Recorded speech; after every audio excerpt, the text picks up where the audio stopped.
Hi, everyone, and welcome to Behavior Function Basics. I'm really glad that you're here. And this is going to be an 8 module course. And this is the introductory module to the rest of the course, which is self paced training. And it was created especially for registered behavior technicians like you, RBTs, who play such a vital role in the day to day work of ABA therapy.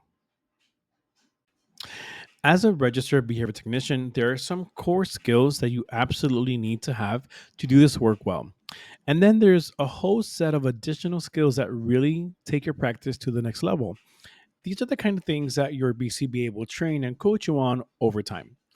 Honestly, that alone could be its own full course. In this course, we'll be focusing on identifying the function of behavior, which falls under observation and implementation of behavior plans.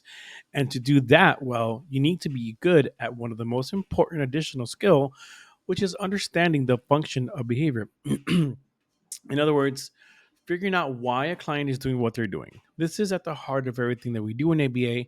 And when we understand the why, we can choose better interventions from the ones set by your BCBA and support real, meaningful progress. Function identification is informed by observation and addressed through implementation. And your skill in both directly supports the BCBA's ability to assess and design effective interventions or modify them if needed. Let's jump in and build a foundation that will help you make more confident, informed decision in your sessions. Throughout this 8 module course, we are going to go beyond the basics and understand what each function looks like and how to identify it in context. You won't just memorize the terms, you'll explore real scenarios and how to respond effectively. You will connect the why of behavior to the how of your role as an RBT. You can expect to engage in activities that make learning meaningful, and we will have some quick check ins, quizzes to reinforce your understanding through practice. As we progress through the course, we'll use hands-on learning cycle designed for real-world impact. You're going to view clear explanations and real-life examples, engage in interactive activities and case-based scenarios, put your knowledge into action with realistic tasks, consider common challenges, and think critically about what you learned. We're going to learn in all sorts of ways to ensure you walk away with a strong working understanding. So let's get to it. As RBTs, we know that understanding why behavior happens is crucial for effective intervention. But let's be honest, in the fast paced setting of a real session, identifying the function accurately can be tough. When you took your 40-hour course, the examples may have seemed clear, but applying them in real life, in the real world scenario, often feels a lot more complex. You're not alone. Many RBTs find this task to be challenging. So, why is getting the function of behavior correctly so important? Because if we get it wrong, we may use interventions that just don't work. You might slow client progress or even accidentally reinforce the behavior that we want to decrease. So, this module is here to help sharpen your skills and build your confidence. It's important to remember that behavior doesn't happen in a vacuum. It can occur for multiple reasons, like escape and access to tangibles at the same time. For example, imagine a child who throws a tantrum during cleanup time. At first glance, it might seem like they just want to escape the task, but if the tantrum also results in gaining access to a preferred toy that was withheld until cleanup time was complete, then both escape and tangible reinforcement are at play. When multiple functions are involved, it becomes even more essential to conduct a thorough assessment so that interventions address the full picture and not just part of it. So, what is behavior? In this introductory module, we're going to start talking about the beginning phases of what this course will look like, and later on, each of these topics will be further explained.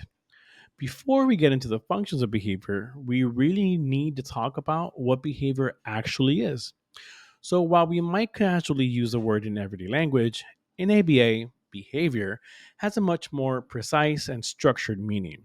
And depending on the perspective, like the one from modern applied behavior analysis or from foundational thinkers like B.F. Skinner, those definitions might expand or shift a little bit. So let's unpack it, starting with how behavior is defined in the field today. B.F. Skinner is a key figure in behaviorism. Believe that private events like thoughts and feelings are behaviors too. He called these covert behaviors.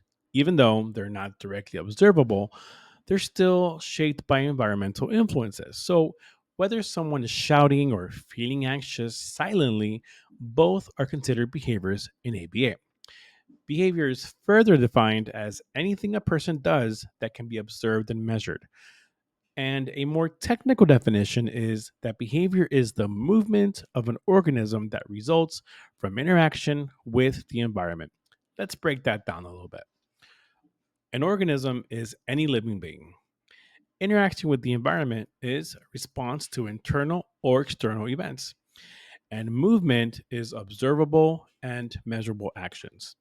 Brian Awada, another pioneer, reminds us that behaviors are often driven by more than one factor, something we'll dig deeper into later. Now that we've discussed what behavior is, it's time to shift gears and talk about what behaviors are for. We're going to explore the functions of behavior and how they connect to effective intervention planning. These basic functions may seem simple, but identifying them correctly in practice can be challenging, especially when selecting the appropriate intervention based on the behavior plan. Once we know what the behavior is, we need to understand why it's happening. That is its function. Here, we start to connect the puzzle pieces together. Think of function as the purpose the behavior serves for that individual. In ABA, we generally categorize these purposes into four main functions. I like to use the acronym SEAT, SEAT, to remind us of what they are. And they are sensory, escape, attention, and tangibles. So, sensory is automatic, and tangibles means access to anything that's tangible. Understanding these four functions unlocks the door to effective strategies in your sessions. For the purposes of this course, when we take a quiz, keep in mind to only use sensory escape, attention, and tangibles. This is just a taste of the topics that we will discuss over the next 8 modules, and I hope you're excited. To support you throughout your journey and beyond, we've included helpful tools, a printable behavior function reference guide, and a quick identification checklist. These are yours to keep and use anytime you need a refresher. So let's get started on our deep dive. Click on the next module to begin the full training.